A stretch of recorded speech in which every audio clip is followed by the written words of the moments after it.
करनाल धान घोटाला अब तक की सबसे बड़ी गिरफ्तारी। पूर्व मंडी सचिव आशा रानी हुई गिरफ्तार। नमस्कार, मैं हूं रचना सिमवाल।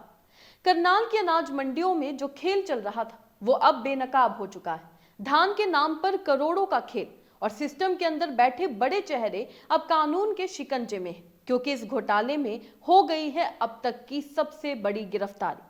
आज हम बात करेंगे करनाल धान घोटाले की उस परत दर परत कहानी की जिसने सरकारी व्यवस्था पर बड़ा सवाल खड़ा कर दिया है। कैसे कागजों में धान खरीदा गया, कैसे करोड़ों उड़ाए गए और कौन कौन है इस नेटवर्क में शामिल, ये जानने के लिए खबर को आखिर तक देखिएगा और एसपीएन यानी फ्रंटलाइन ब्रेकिंग न्यूज को लाइक और फॉलो करना मत भूलिएगा। दरअसल करनाल जिले की अनाज मंडियों से इस वक्त एक के बाद एक बड़े खुलासे सामने आ रहे हैं। धान घोटाले और फर्जी गेट पास मामले में पुलिस ने करनाल मंडी की पूर्व सचिव आशा रानी और जुंडला मंडी के सचिव दीपक कुमार को गिरफ्तार कर लिया है। रातों रात दोनों का सरकारी अस्पताल में मेडिकल करवाया गया और अब इन्हें कोर्ट में पेश किया जाएगा। सबसे पहले आप भी सुनिए इनकी गिरफ्तारी को लेकर पुलिस का क्या कुछ कहना है। ये धान से रिलेटेड मामला है, अनाज मंडी करनाल का, और थाना सदर के एरिए का मामला है। इसमें इन दो आरोपियों को गिरफ्तार किया गया है। अभी इन्वेस्टिगेशन जारी है। कुल कितने आरोपी हैं सर? अभी इन्वेस्टिगेशन जारी है, आगे से आगे जो मिल रहे हैं उनको। ये दो कौन कौन है सर? ये है, एक तो करनाल अनाज मंडी की सेक्रेटरी थी जो पहले, और एक जुंडला अनाज मंडी की सेक्रेटरी है। क्या क्या नाम है इनके? ये करनाल से आशा रानी और वहाँ से दीपक कुमार जुंडला से। आरोप क्या है सर इन पर? ये फर्जी गेट पास का है। इसमें बाकी इन्वेस्टिगेशन जारी है। कोर्ट में पेश किया। इसी मामले में पहले भी गिरफ्तारी हो चुकी है। हाँ जी, हाँ जी। तो देखा आपने, इस मामले में करनाल मंडी की पूर्व सचिव आशा रानी और जुंडला मंडी के सचिव दीपक कुमार को गिरफ्तार कर लिया गया है। लेकिन कहानी यही खत्म नहीं होती। मीडिया रिपोर्ट्स के मुताबिक इस घोटाले में असंत मंडी सचिव कृष्ण धनखड़ को भी पूछताछ के लिए हिरासत में लिया गया है। इतना ही नहीं, डीएफसी अनिल कुमार को भी प्रोडक्शन वारंट पर गिरफ्तार कर लिया गया है। मतलब साफ है, पुलिस अब सिर्फ छोटे मोहरे नहीं बल्कि पूरे नेटवर्क तक पहुंचने की तैयारी में है। करनाल मंडी की पूर्व सचिव आशा रानी पर पहले ही फर्जी गेट पास और धान की फर्जी खरीद दिखाकर करोड़ों के गबन का केस दर्ज हो चुका था। सिटी पुलिस स्टेशन में एफआईआर के बाद उन्हें सस्पेंड भी किया गया था, लेकिन गिरफ्तारी से बचने के लिए हाई कोर्ट से स्टे मिल गया था। अब जब जांच आगे बढ़ी तो कानून ने आखिरकार दरवाजा खटखटा ही दिया।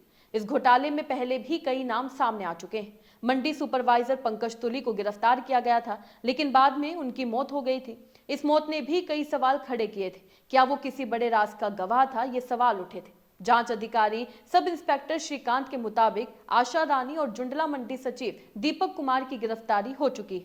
दोनों का मेडिकल करवाया गया है और कोर्ट में पेशी की प्रक्रिया चल रही है। अब इनसे गहन पूछताछ की जाएगी ताकि पूरे घोटाले की चैन सामने लाई जा सके। बता दें, इस 7 करोड़ के धान घोटाले में पुलिस पहले ही 5 बड़े अधिकारियों को जेल भेज चुकी है। इनमें फूड सप्लाई विभाग के इंस्पेक्टर, हैफेड मैनेजर और वेयर हाउसिंग के कॉरपोरेशन के टेक्निकल अफसर शामिल हैं।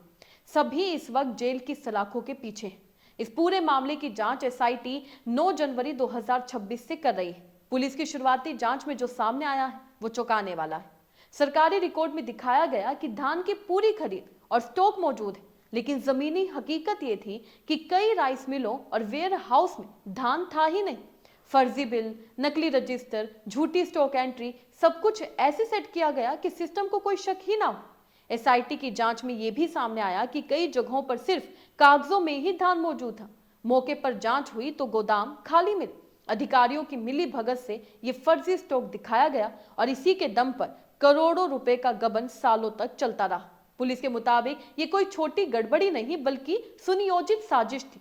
सरकारी पद पर बैठे जिम्मेदार अधिकारियों ने अपने पद का दुरुपयोग किया, नियमों को ताक पर रखा और सरकारी व्यवस्था को ही नुकसान पहुंचा दिया।